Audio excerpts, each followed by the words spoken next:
The first thing we need to do is that center balance line. So what I'm going to do with my paper, and the easiest way to get a center balance line, especially if I don't have a ruler, is just to fold my paper in half. Okay, and that's going to become my center balance line. So I'm going to write that.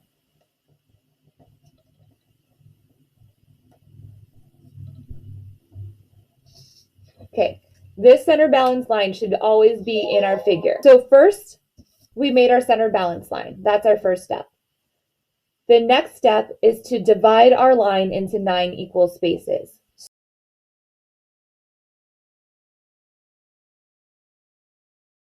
But for right now, we're just going to kind of divide our paper into 10 equal spaces from top to bottom.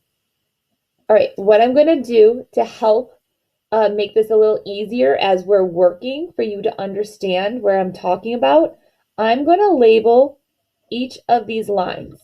And I would suggest that you do it too, just so it makes it easier. And then this serves as a visual that you can put in the sketchbook or notes that we're going to be keeping. Illustration 1, you have materials that I'm giving you next week that will have a sketchbook.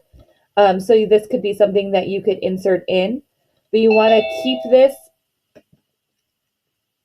somewhere. Okay, so I'm just labeling each line. So I should have 10 lines. Okay, so line 1, line 2, 3, 4, 5, 6, 7, 8, 9, and 10. Okay, so I would suggest for today you label as well, just so it makes it easier and gives you a visual reference.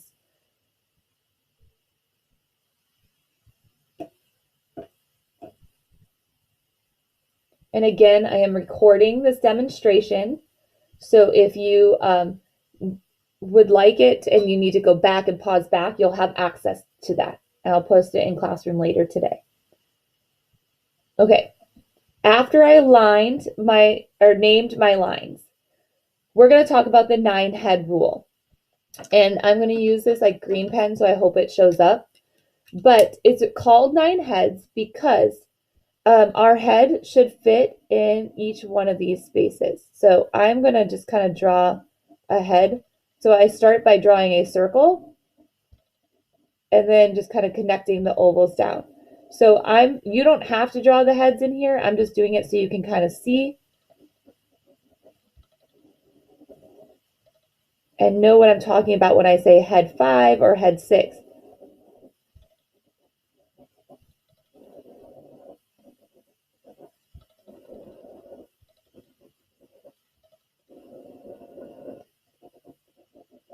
Okay, these technically would be the heads. I know they're not the best drawings, and that's okay to go quickly. If you want to just roughly sketch in an oval or an egg-like shape, you can do that.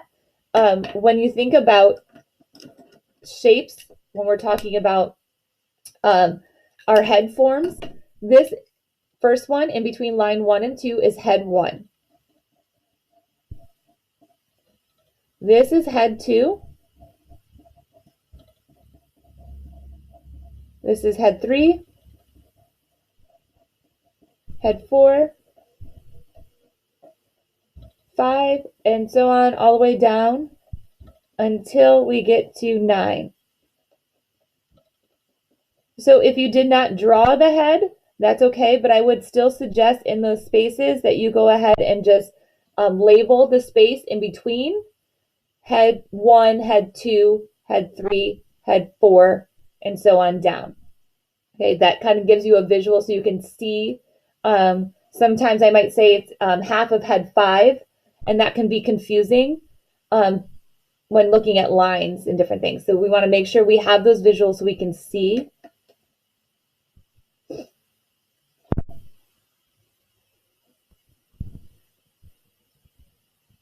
right, notice I did not put a head at the top in the space between the top of the paper and line 1, and there is not a head at the bottom. Whenever we're drawing our illustrations, we want to make sure that we give that space on the top and the bottom. Okay, otherwise they run off and you run out of space. Okay, so you want to make sure you always have that border, that inch on the top and the bottom. All right, to start, we're going to place our head. Now, the common mistake I see is people make a giant circle like this for their head. That would be wonderful if our heads were circles or spheres or giant balls, but they're not. Okay, so yes, they are round. So what they actually are more of an oval. So when we talk about placing our head for our figure, it's a circle that takes up about 2/3 of that one part. So I make a circle first, and then the bottom, I make a line at the bottom of line 2, and then it arches up to the outside edge.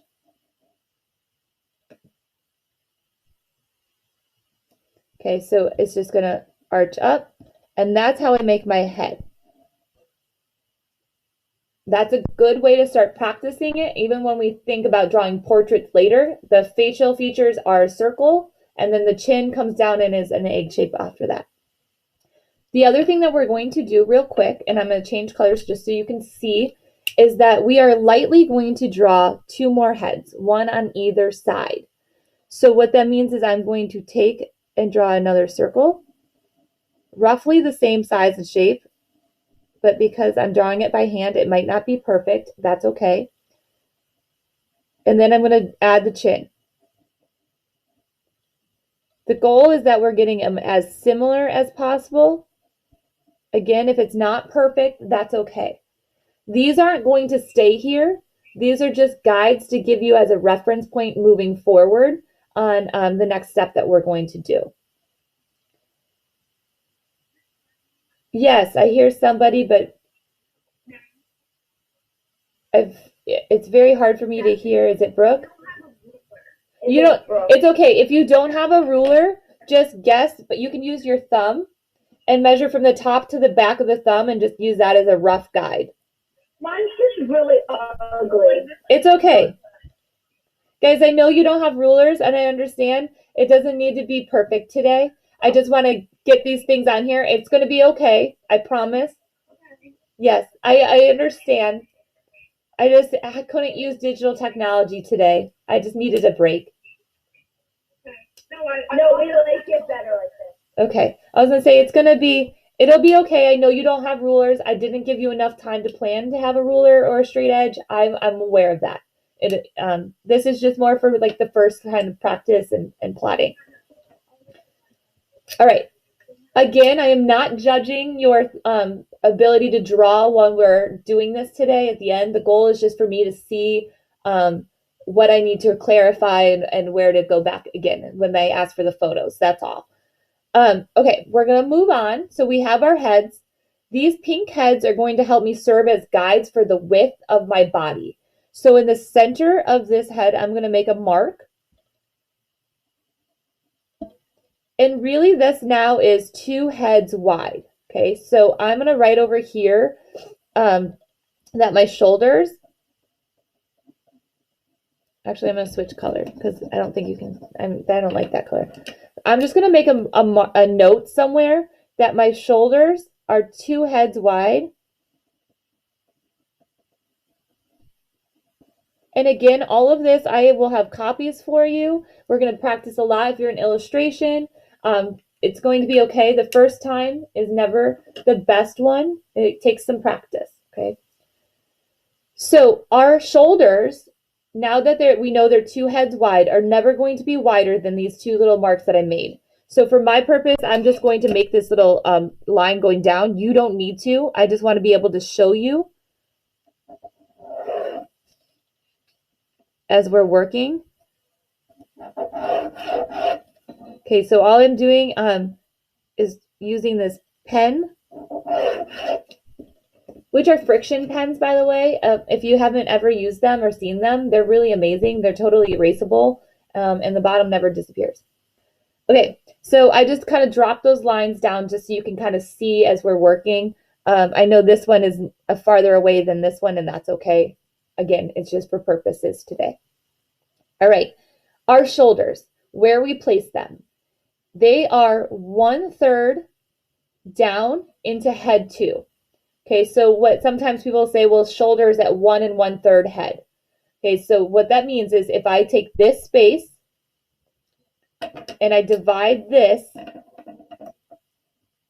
into thirds, my shoulders are going to go on this line. So 1/3 is my shoulders. So my line for my shoulder, because this figure is just going to be looking at me straight from the front, I'm just going to go 1/3 of the space, and I'm making a horizontal line from left to right. And I'm going to stop a little bit farther than my line because I know I didn't make that line even. Okay, so I'm just going to make that line as straight as I can. Don't worry if it's slightly angled, that's going to be okay. All right, now for the waist. The waist is always at the bottom of head 3 or the line 4. Okay, so on line 4 over here, I'm going to write waist. That's my waistline. My waistline for this purpose is the width of head 1. Just for today. Okay, as you start to make your own figures, your body proportions and body shapes might be a little bit different. But for today, we're just going to use these proportions, these general rules. Okay, so that's going to be my waist. So I made a dotted line just going down so you can kind of see where that line was. I'm going to make my trapezoid shape that we talked about on Monday and connect that trapezoid shape down to that dotted line.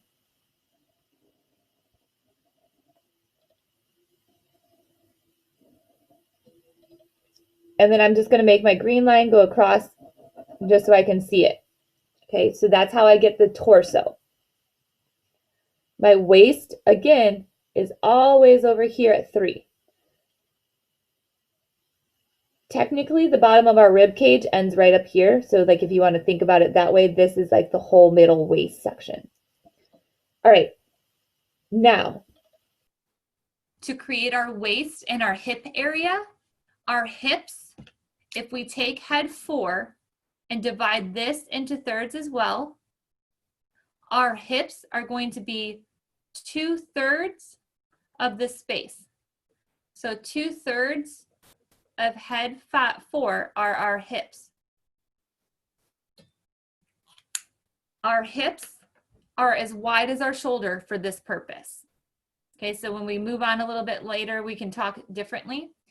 So if I know that this is where 2/3 of my space is, I'm going to make a line. That's the widest point. And then I'm going to make sure that from my waist out to that line, I'm going to connect. So now I have my other trapezoid.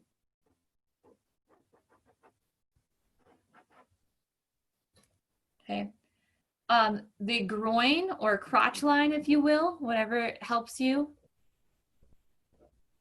is always on line 5 or at the bottom of head 4. Okay, so what that means is I'm going to make my line right here, and I'm going to split it, same as I did with the chin. And then I'm going to go from the edge to this corner of my trapezoid on the right side. And I'm going to do the same on the left side.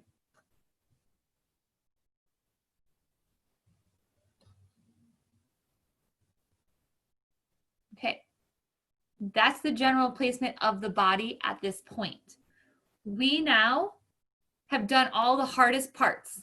Now it just comes with the limbs. Okay, so we're going to need to place a few other things like our elbows and our wrists and our shoulders. So I'm going to switch to this other color just so you can see a little bit easier. When we talk about placing our shoulders, what I often see and what I did for a long time and what usually in illustration 1 is we take and we add our circles like way over here on the outside edge of our torso for our shoulder. Really, the anatomy is that your shoulder is not on the outside edge of your torso, but if you were to remove that, you can feel it dent in where your armpit is.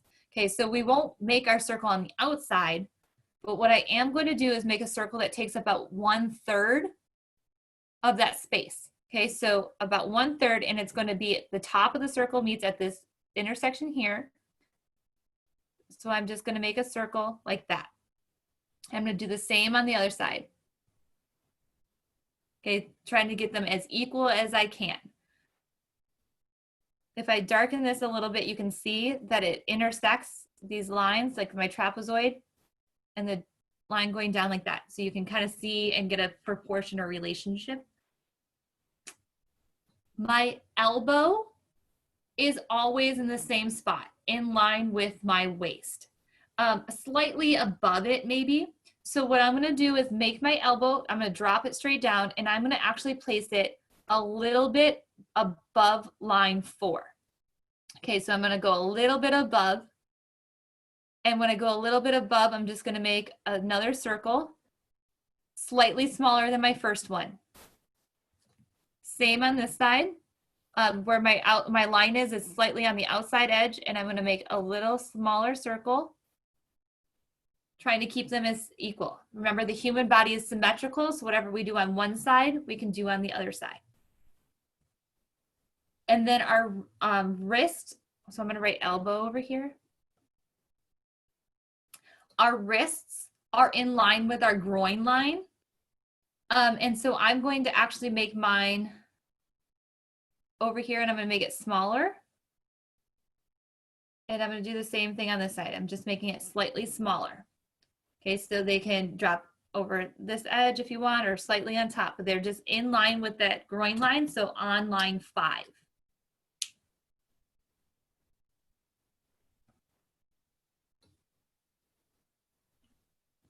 All right, my knees are on line 7, the bottom of head 6.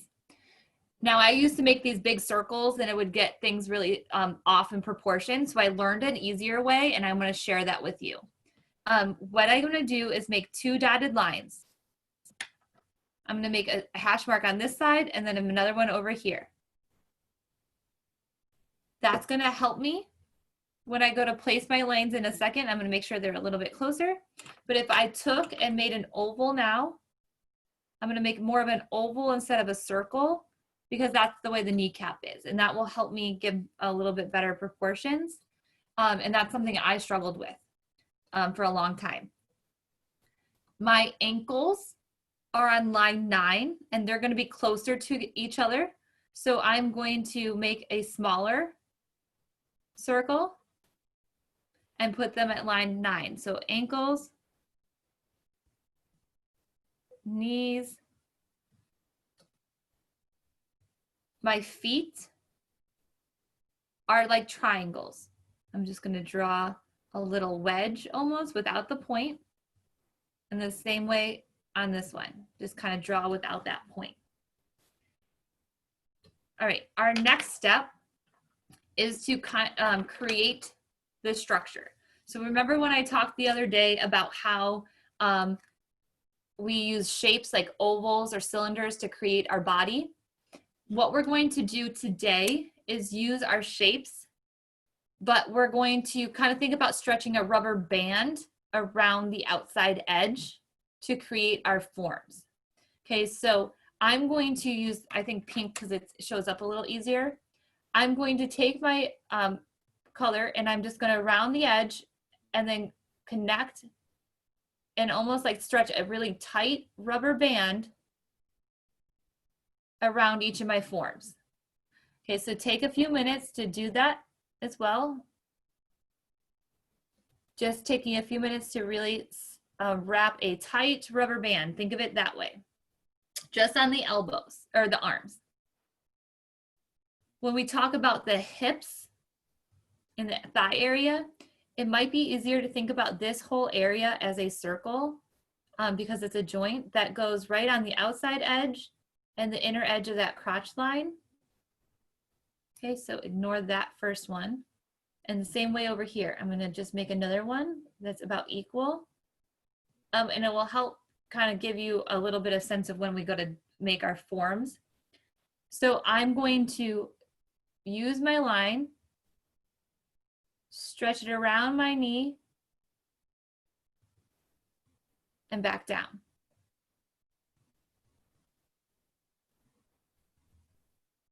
Okay, don't worry if they're not perfect.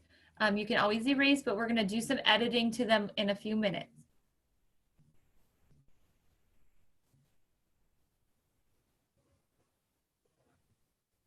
Okay, so all I'm doing is stretching these rubber bands, imagining them as rubber bands and stretching them around those shapes to help me get the body placement.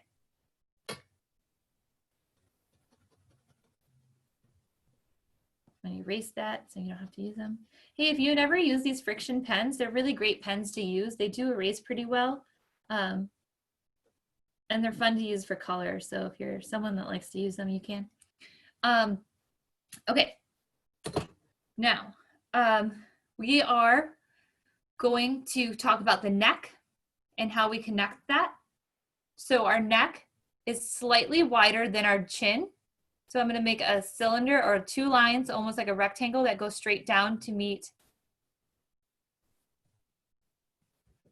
my shoulder line. Okay.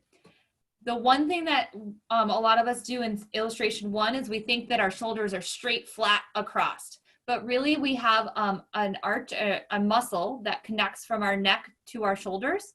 So we're going to create that by rounding that off. So we just round and curve a little bit. Our hands are going to be half of head 5, at least.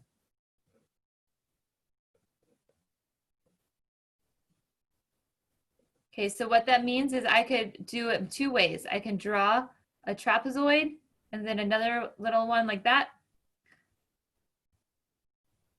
and add a thumb.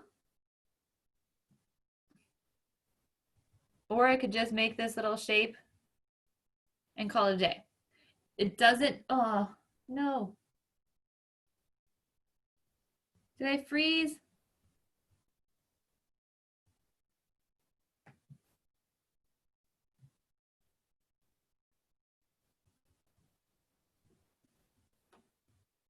Oh no. Can someone tell me if you can hear me? I can hear you. Oh my gosh, my computer just froze on one side and the other side was moving, but I wasn't sure.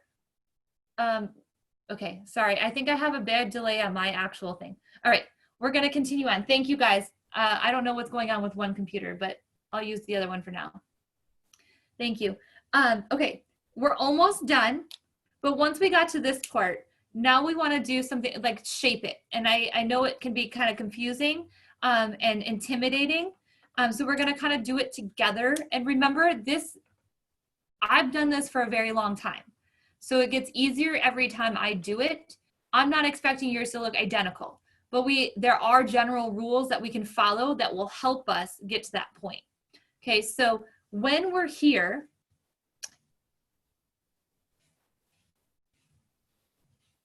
oh no.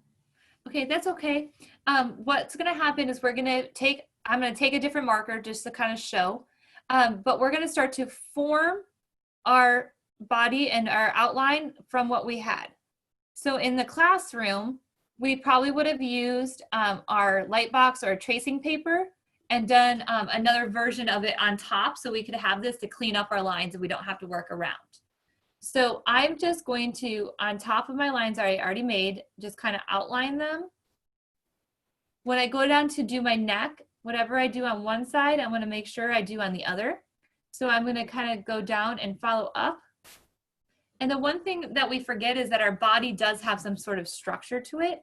So I'm going to make my widest part and it tapers in towards my elbow a little bit.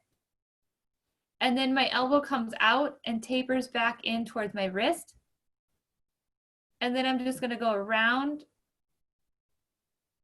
those shapes again. Then when I go back up, I'm going to go in and back out towards my elbow. And then I'm just going to go straight up. Okay, I'm not going to go all the way up right now, but I'm just forming my shape. what I do on one side, I'm going to go ahead and do on the other side. So kind of getting that shape, I could cut it, make it kind of downward slope a little bit more if I wanted. I'm going to taper it in just a little. My elbow is going to go on the outside edge. And I'm just going to trace over and reshape a lot of these elements. Okay, if I really had nice straight lines, it makes it a lot easier when I think about keeping the form tight for a figure. What we need to do over here on the waist, this is where it kind of gets confusing and I always had some problems with it. I'm going to extend this up just a little bit and make this like a little loop, because that's kind of where my armpit is, right? So when you think about your arm going up and down, you see this little space in between.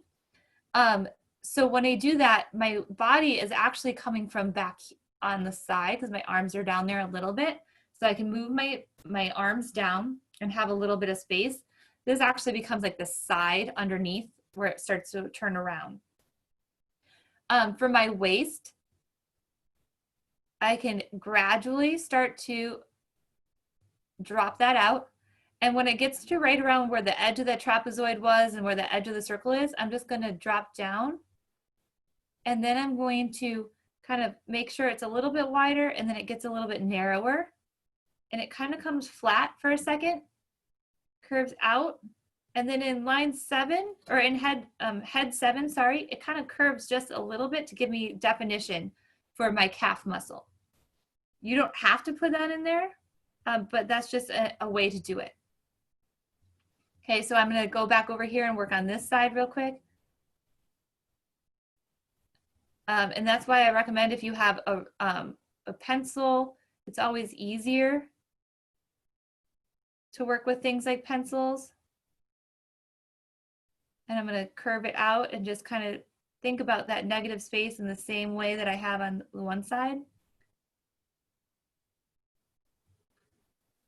And then my feet, they're just going to kind of come back up. So I'm going to just shape that going up. I'm going to wrap it around my ankle.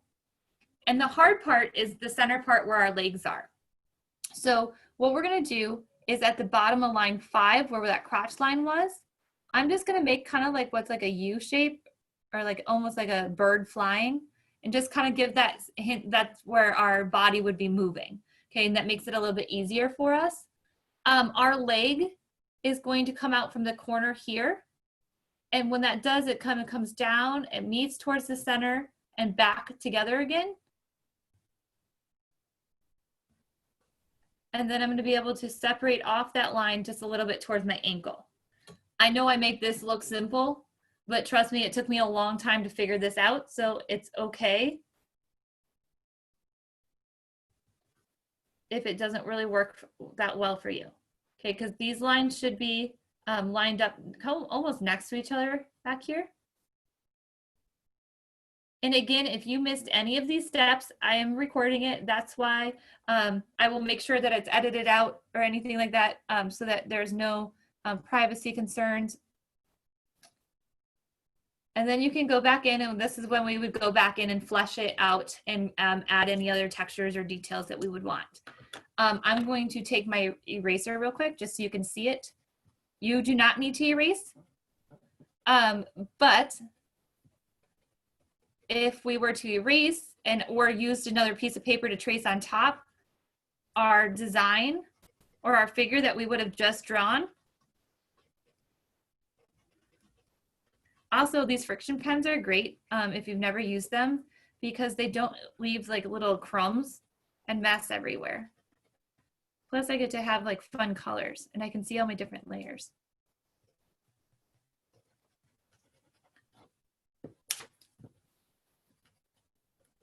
Okay, so that would then be my template that I would be able to use throughout the semester. And the way it would work is I would take another piece of paper. I could go up to my window, or I actually have a light box at home, but I could take it up to my window and I would be able to trace or use that as a template for me to put my clothing on as we move forward.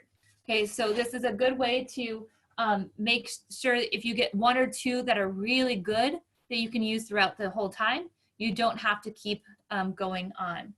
Okay, now I'm going to stop sharing this for a moment because we are almost out of time, like 15 minutes. So as you are working through everything and you're working on your design, what I would ask when you're done and you're happy with what you've added, okay, so there's nothing else you've added where all like the ankles are, knees, and you've done all these keys. This is going to be a reference guide for you as we move forward. I'm going to ask that you go into Classroom. So let me pull it back up.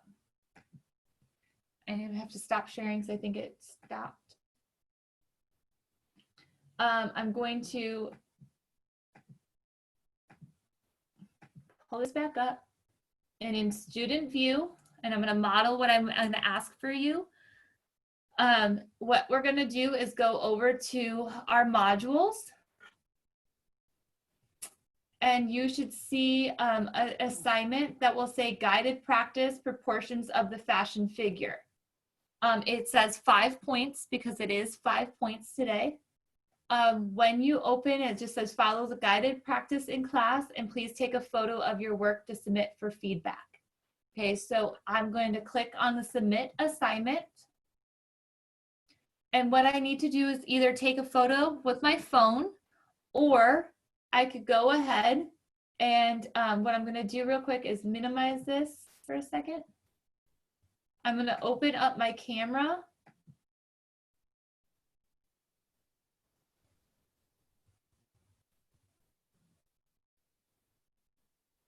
I don't think it's sharing, so hold on a second.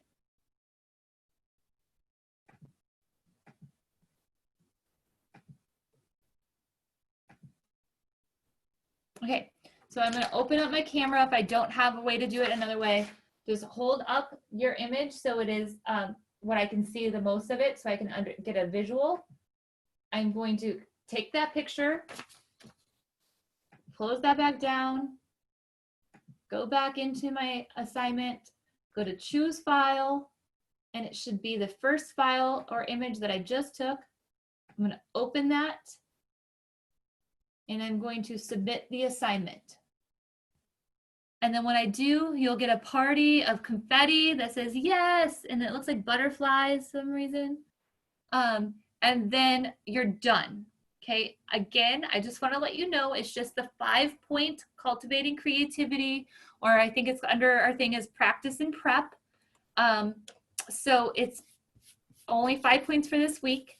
I'm not taking points off if it doesn't look like mine. I just want to make sure that we're getting these understandings and we're having these general points for us, okay? I'm going to stop.